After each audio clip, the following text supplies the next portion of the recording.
Israël a créé, le Mossad a créé un filet incroyable. Nous savons tout ce qui se passe en Iran. On savait tout, on était très, très profondément implanté dans l'Iran. Alors, il y a quelques années, l'Iran a créé un département spécial pour combattre les espions israéliens. Et au bout de 15 jours, il s'est trouvé que le chef de ce département, le général Ali Nassiri, et toute son équipe étaient des espions du Mossad.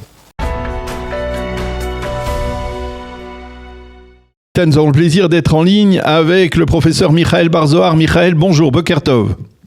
Bonjour Daniel. Merci d'être avec nous ce matin. Je rappelle à nos auditeurs qui ne le sauraient pas que vous avez été député du Parti travailliste à la Knesset, mais que vous êtes surtout connu pour être un écrivain qui a écrit des dizaines d'ouvrages, en particulier les biographies de David Ben Gurion et de Shimon Peres. Et avec vous, également dans le cas, et c'est pour ça que nous sommes ce matin avec vous, vous avez écrit de nombreux ouvrages sur le Mossad israélien. Et bien entendu, lorsque l'on est après une dizaine de jours de guerre ici en Israël face à l'Iran, bien entendu, on essaye d'imaginer, on va dire, les motifs créatifs qui ont pu permettre, on va dire, ce qui se passe actuellement en Iran. On a beaucoup de mal à imaginer comment, par exemple, les forces israéliennes ont réussi à éliminer Ali Khamenei. Il y a eu bien entendu des informations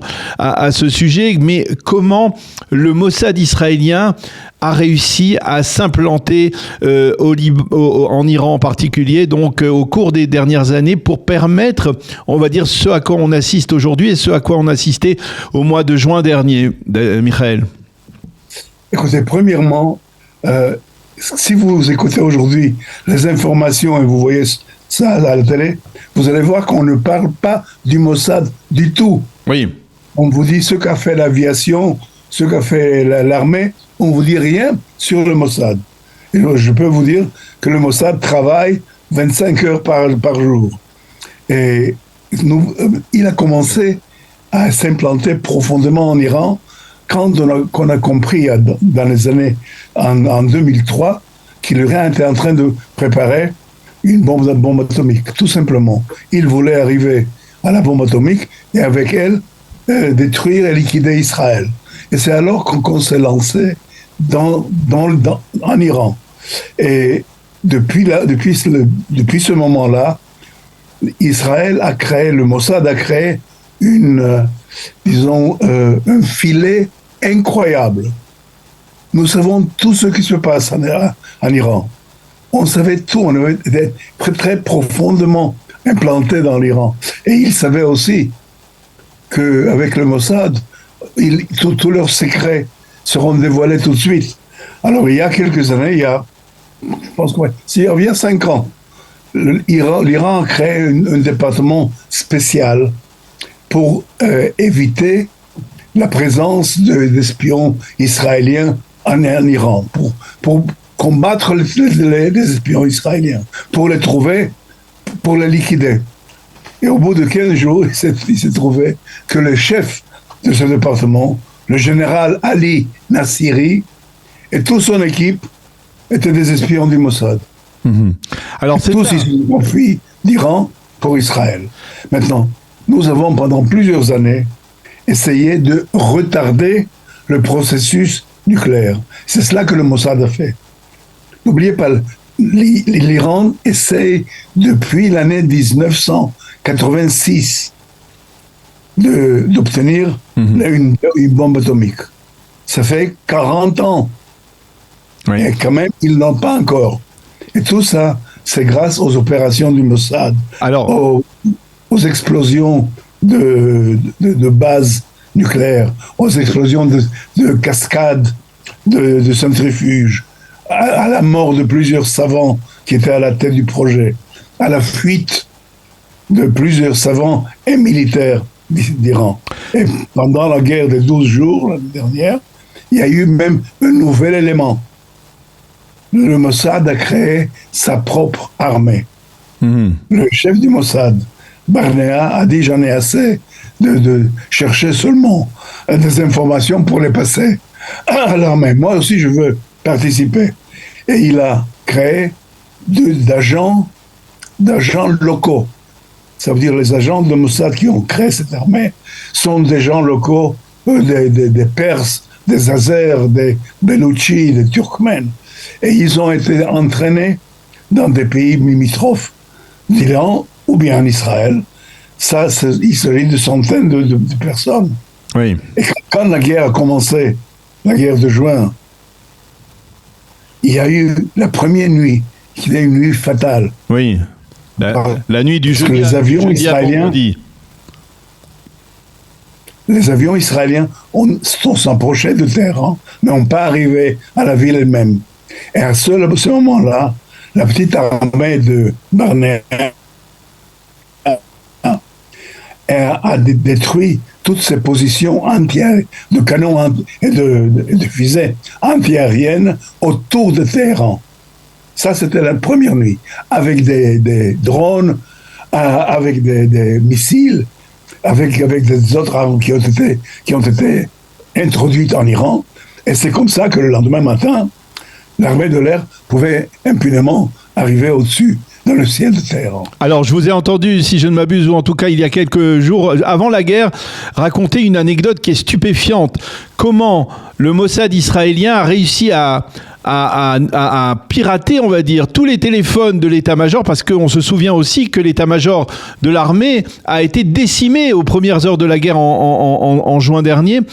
Comment le Mossad a réussi à pirater apparemment le téléphone d'Ali Khamenei ou de ses proches pour inviter l'état-major à une réunion et ensuite frapper cet état-major. Racontez-nous.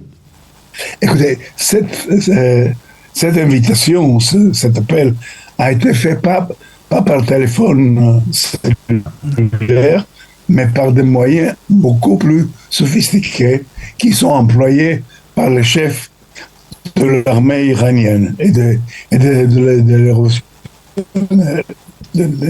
gardes de la révolution. Ah, on a quelques difficultés, Michael. La liaison se coupe là. Est-ce que vous nous entendez, Michael ? On va essayer peut-être de renouveler le lien avec Michael Bar-Zohar, parce que c'est tout à fait passionnant d'écouter ce qu'il nous raconte sur les dessous, on va dire, de l'action du Mossad en Iran. Effectivement, c'était une opération tout à fait particulière qui a permis, on va dire, au Mossad israélien de rassembler lui-même sur un ordre qui apparemment venait du guide suprême Ali Khamenei en juin dernier. Alors racontez-nous comment ça s'est passé cette élimination de l'état-major. Oui. Ce qui se passe en pleine nuit, tous les chefs de l'armée et des gardes révolutionnaires, les grands chefs, une vingtaine de généraux, reçoivent un message provenant de Khamenei, soit du leader suprême, qui les appelle immédiatement de se présenter à un bunker des gardes révolutionnaires près de Téhéran, parce qu'il y a une crise terrible. Ils doivent être là. Il y a des rumeurs qu'Israël va attaquer. Vous devez vous présenter là-bas. Bien sûr, le message ne vient pas de Khamenei, il vient du Mossad de Tel Aviv. Mais ils ne le savent pas. Il arrive à cette réunion.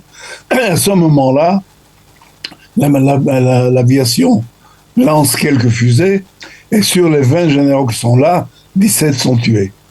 Ça veut dire tous les chefs des gardes révolutionnaires et de l'armée. Alors, au même moment, il y a une attaque sur les maisons, sur les adresses des savants qui se trouvent à la tête du projet nucléaire. Il y a 14 savants iraniens qui sont les chefs de la production de la bombe, qui sont tués, et encore 3 plus tard. Ainsi, Israël a décapité la première nuit l'armée iranienne et aussi le projet iranien. Alors, le Mossad a une devise qui est célèbre, Betar Bolot Asel Khamil Hama, c'est ça, si je ne m'abuse, c'est-à-dire par la ruse, il faut combattre par la ruse, et c'est ce que le Mossad fait. On va dire, c'est presque sa spécialité, c'est ce qui a fait son prestige et sa gloire parmi les services secrets internationaux. Est-ce que vous pouvez vous imaginer que ce qui s'est passé dans les coulisses au cours des derniers jours, depuis le début de la guerre, même pour l'élimination de Khamenei? Écoutez, l'élimination de Khamenei était la clé pour le succès de cette guerre. Parce qu'il était le chef, il était en fait le seul, la personne qui était capable de continuer cette guerre. C'était un type incroyable. D'une part, l'apparition d'un gentil grand-papa avec sa barbe blanche, gentil, souriant, mais d'autre part, il était terrible, il était le plus cruel des leaders musulmans. Maintenant, nous savions, comme dans la guerre des 12 jours, qu'il se cachait dans son bunker très profondément sous terre. Et nous savions que dans le bunker, on ne peut pas le toucher. Mais nous savions aussi que tous les samedis, à 8h du matin, il y a une réunion ultra secrète de Khamenei avec tous les chefs militaires et politiques de son pays. Et ça se tenait pas au-dessus de la terre dans les bunkers, mais au-dessus dans un hall. Et à 8h du matin, quand cette réunion s'est semblée, on a attaqué et on a tué tout le monde, dedans 40 chefs, 40 leaders militaires et politiques, et Khamenei lui-même ont été tués à cette opération. Alors, Michael, j'ai besoin de vous poser une question sur l'avenir, parce qu'il y a beaucoup d'Israéliens, beaucoup de gens qui se posent la question, à savoir, est-ce que le peuple iranien, en tout cas les opposants, vont prendre les armes, vont être capables de renverser concrètement sur le terrain le régime? Et le sentiment général, c'est que sans un coup de pouce, on va dire, sérieux, du Mossad, peut-être même de la CIA, eh bien, ils n'y parviendront pas. Est-ce qu'on peut envisager, parmi les scénarios tout à fait, on va dire, exceptionnel, que par exemple, eh bien, le Mossad dispose quelque part en Iran de réserves, de caches d'armes qui pourraient permettre justement à ses opposants d'affronter par exemple les gardiens de la révolution, les Bassij, pour prendre le pouvoir et l'arracher aux mains des mollahs? Oui, ça existe, mais je dois vous dire que notre problème, c'est que les masses, le peuple iranien aujourd'hui, qui est contre ce régime, n'a pas un leader, n'a pas un chef. Il n'y a pas un homme ou un groupe qui peut les mener dans cette opération. Les armes, nous, on va s'en charger. C'est pas difficile. Mais ce qui est le problème, c'est de pouvoir créer un leadership. C'est pour cela, d'ailleurs, qu'Israël et les États-Unis essayent de préparer tout. Ça veut dire de détruire le régime précédent pour que le peuple puisse quand même prendre le pouvoir.